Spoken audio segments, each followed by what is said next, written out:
Hello অষ্টম শ্রেণীর সুপ্রিয় শিক্ষার্থী বন্ধুরা, আশা করি তোমরা সকলে অনেক অনেক বেশি ভালো আছো। আজকে আমরা যে ভিডিওটি দেখব সেটা হচ্ছে অষ্টম শ্রেণীর বাংলা প্রশ্নের উত্তর।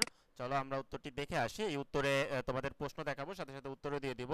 সেটি হবে কাজ কয়ের উত্তর, কাজ কয়ের 1 এবং 2 এর উত্তর। ওকে, এইটা হচ্ছে তোমাদের পার্ট 1। তো চলো আমরা দেখে আসি। অবশ্যই যারা এই ভিডিওটিতে ক্লিক করবা তারা ভিডিওটিকে অবশ্যই লাইক এবং সাবস্ক্রাইব করে দিবে। আমি চাই যে আমার যতজন স্টুডেন্ট এই ভিডিওটি দেখবে প্রত্যেকেই চ্যানেলটিকে সাবস্ক্রাইব করে দাও, কারণ আমি তো তোমাদের উপকার করতেছি, তো তোমরা এতটুকু অবশ্যই করতে পারবে আমার জন্য। ওকে, চ্যানেলটিকে এখনই সাবস্ক্রাইব করে বেল বাটনে ক্লিক করে রাখো পরবর্তী ভিডিওর আপডেট পাওয়ার জন্য। তোমাদের সাথে বরাবরের মতো আমি ছিলাম তোমাদের জুয়েল মাহমুদ স্যার, এবং থাকবো ইনশাআল্লাহ সর্বসময়ের জন্য। আর আমাদের এই ভিডিও ডেসক্রিপশন বক্সে আমাদের ফেসবুক গ্রুপ এবং টেলিগ্রামের লিংক দেওয়া থাকবে, সেখানে কিন্তু তোমরা আপডেট পেয়ে যাবে সবকিছুর, সেইগুলোতে যুক্ত হয়ে যেতে পারো। চলো আমরা প্রশ্ন দেখি, তারপরে উত্তর দেখব।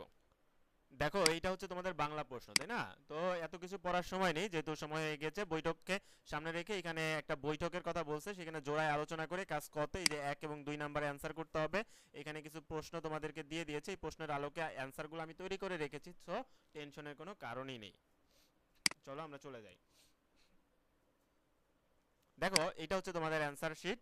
এইখানে কাজ কতে যেটা বলেছিল, বৈঠকের কার্যক্রম অনুসরণ করার কথা বলেছিল। দেখো, বৈঠকের কার্যক্রম অনুসরণ, এখানে বৈঠকের কার্যক্রমগুলো অনুসরণ করতে হবে এই প্রশ্নের আলোকে। ওকে, চলো আমরা দেখি। দেখো, 1 নম্বরে বিদ্যালয়ের বিভিন্ন প্রয়োজন বা সমস্যা চিহ্নিত করা। আমরা বিদ্যালয়ের বিভিন্ন সমস্যা বা এগুলো চিহ্নিত করব। সমস্যা বা প্রয়োজনগুলো যদি আমরা দেখি, 1 নম্বরে শ্রেণীকক্ষের সংকট, পর্যাপ্ত পাঠ্যপুস্তক ও শিক্ষা উপকরণের অভাব, বিদ্যালয়ে পর্যাপ্ত পানির ব্যবস্থা নেই, তারপরে নিরাপদ স্যানিটেশন ব্যবস্থা, বিদ্যালয়ের পরিবেশ পরিষ্কার রাখা, লাইব্রেরি উন্নতি। তো এগুলো হচ্ছে আমাদের বিদ্যালয়ের সমস্যা। ওকে, এখন কার সাথে যোগাযোগ করব সেই যোগাযোগের একটি তালিকা দ্বারা তৈরি করতে বলেছিল। দেখো, এইটার যদি আমরা একটু আন্ডারলাইন করে দিই তাহলে তোমরা হয়তো বা ভালো বুঝবা।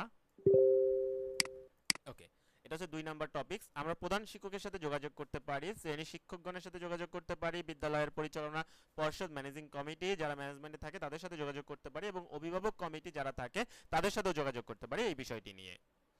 এবং স্থানীয় প্রশাসনের সাথে আমরা যোগাযোগ করতে পারি, এলাকার মেম্বার, চেয়ারম্যান বা গণ্যমান্য ব্যক্তিদের সাথে, এবং সহপাঠীরা মিলে আমরা এটা একটা যোগাযোগ করতে পারি, তাদের সাথে আলোচনা করতে পারি কি করা যায়। এরপরে দেখো, যোগাযোগের মাধ্যম বা উপকরণ কিন্তু এখানে বলেছে। এই যে আমি যদি প্রশ্নে দেখাই, এই যে যোগাযোগের মাধ্যম ও উপকরণ কি হতে পারে সেগুলো। তো চলো আমরা দেখে আসি এগুলো। যোগাযোগের মাধ্যম ও উপকরণ, একটা হচ্ছে মৌখিক আলোচনা, লিখিত আবেদন, ইমেল, ফেসবুক গ্রুপ অথবা মেসেঞ্জার। আচ্ছা, এইটা আমরা বাদ দিয়ে দিই, এটা দরকার নেই। তারপর আমরা ফোন কলের মাধ্যমে যোগাযোগ করতে পারি, স্কুলের নোটিশ বোর্ড, স্কুল নোটিশ বোর্ডের মাধ্যমে যোগাযোগ করতে পারি। ঠিক আছে? আচ্ছা, এখানে দেখো, এই উপকরণগুলো কি হতে পারে সেগুলো নির্ধারণ করতে হবে, এগুলো আমরা কিন্তু নির্ধারণ করে ফেলেছি। ঠিক আছে, এবার দেখো এখানে কাজগুলো করতে গিয়ে কোন বিষয়গুলো তুমি নিজে খুঁজে পেয়েছো আর কোনগুলো আলোচনার মাধ্যমে উঠে এসেছে তা কিন্তু এখানে বের করতে হবে।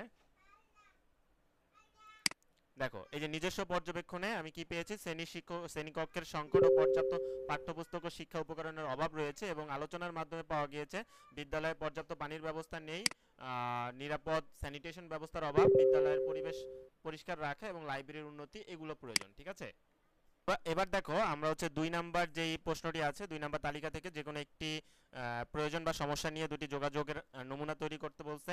নমুনা দুটির একটি মৌখিক যোগাযোগ আর একটি হবে লিখিত। এই নমুনা দুটি হবে তোমার তালিকায় যে কোনো 2জন ব্যক্তিকে ঘিরে। ওকে, দেখো প্রথম যোগাযোগের নমুনা 2 নাম্বারের যে অ্যান্সারটা সেটা হচ্ছে মৌখিক যোগাযোগের নমুনা, কিন্তু এখানে দেওয়া হয়েছে। এখন এখানে 2জন ব্যক্তিকে ঘিরে যেহেতু তৈরি করতে বলছে, সেহেতু আমার এখানে কিন্তু প্রধান শিক্ষক ব্যক্তিকে আমি সিলেক্ট করেছি ব্যক্তি হিসেবে প্রধান শিক্ষক।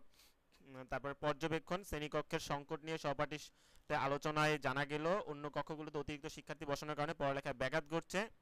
এবং মৌখিক যোগাযোগের নমুনা হচ্ছে শ্রদ্ধেয় প্রধান শিক্ষক, আমি এবং আমার সহপাঠীরা শ্রেণীকক্ষের সংকট নিয়ে উদ্বিগ্ন, প্রতিটি কক্ষে অতিরিক্ত শিক্ষার্থী থাকার কারণে আমাদের পড়াশোনার মান নিম্নমুখী হচ্ছে, আপনার সহায়তায় এই সমস্যাটি সমাধানের উদ্যোগ গ্রহণ করার জন্য অনুরোধ করছি, ধন্যবাদ।